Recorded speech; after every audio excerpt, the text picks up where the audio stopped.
Welcome to Storytime with Tim, sharing my stories of long ago, back on the old porch, bloodhounds and all my relatives telling stories about fishing and all kinds of stuff. If you're new to the channel, please subscribe, leave comments, hit the notification bell if you like. Give me a like, hit the old hand thing, and let your friends and family, and your doggies too, know about Storytime with Tim on my YouTube. Below the video, you'll see a thing that says more. Click on that, opens up the description of the video. It has my merch store that's brand new, Amazon store that I have, my disclaimer, and some other things in there. So click on the link for my merch store, help support the channel, and let your friends know about it too. So let's get going on Storytime with Tim.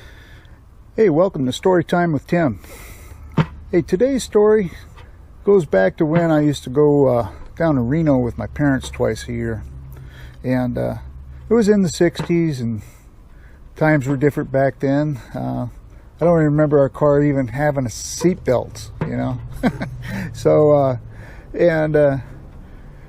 I remember when I was little, my dad would get tired of driving, you know. Mom didn't want to drive, you know.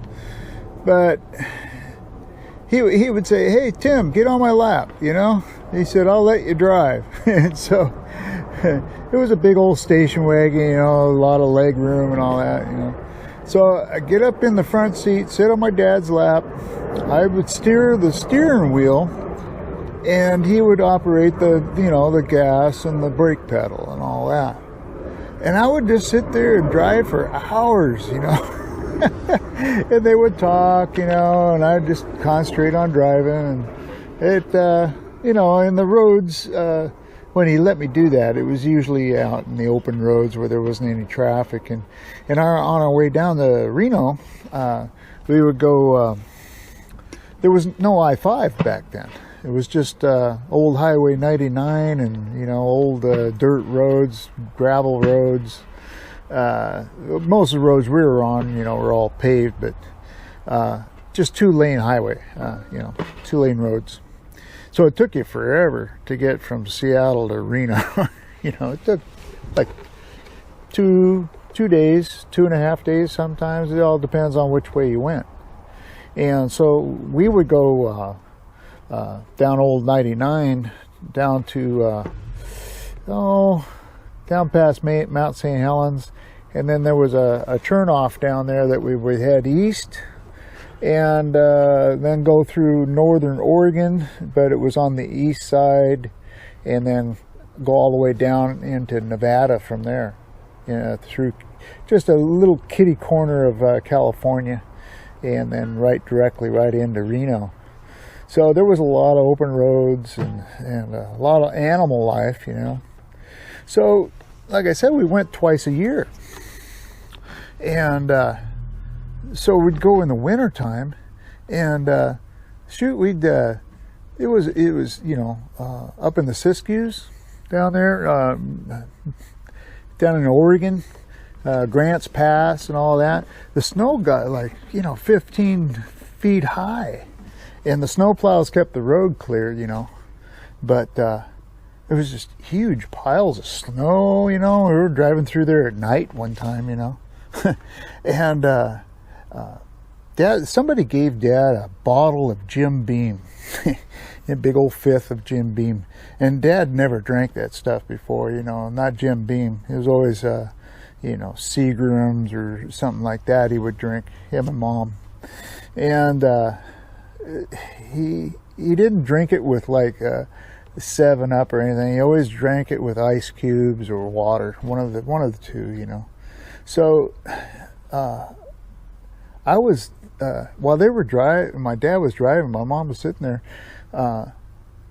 he actually asked me to fix him a drink one time. And so I did, and I put some ice cubes in it, you know, the way he wanted it. And so all of a sudden I ended up being the bartender for both Mom and Dad. You know, sitting in the back seat. I think I was about, you know, 8, 9 years old, and I'm making drinks. Dad says, "Well, open up that bottle of Jim Beam," you know. So I opened it up, and I poured a shot of that, and it wasn't any ice cubes, and no water, no nothing, you know. I said, well, we're out of ice cubes, Dad. And he said, well, let me try it. And he took a sip of it, and oh my God, he said, I can't drink this shit. Oh, you know. So he said, he pulled over the side of the road, and, you know, the snow bank's like a mile high, and he ran out of the car with that drink in his hand and shoved some snow in it like it was a snow cone. You know? So he started drinking that thing, you know, and it's like, that was funny. Yeah. So, you know, we get down in Reno and all that, and just have a great old time, you know. They did gambling and all that. I had a good time doing what I did, which is swimming. They actually had a fishing pond down there. And so one day Mom and Dad said, hey, we're going to go to a man-made lake, and they plant trout in there. Beautiful sunny day, just outside of Reno. So we went up there, and they had fishing poles and all that stuff, you know. And went down there, and as soon as you threw that hook in the water from the bank, you know, we didn't even get a boat, you know. We're wheeling a nice big trout, you know. I was like, oh man, that was fun. But you know, we took the trout home, but it's like we were in a motel, you know. Mom cooked them up, you know. It was like she had to improvise to cook them. So, yeah, we never did that again, but it was fun. Anyway, that's my story about being a bartender at the young age of 8 or 9 years old. Yeah, things have sure changed, man. You wouldn't be caught dead doing that even back then, really. It wasn't legal. But, you know, the cops had too many other things to worry about besides stuff like that, you know. Nowadays is a whole different story. Anyway, the good old days. So hopefully you enjoyed the story. Please subscribe and leave comments, and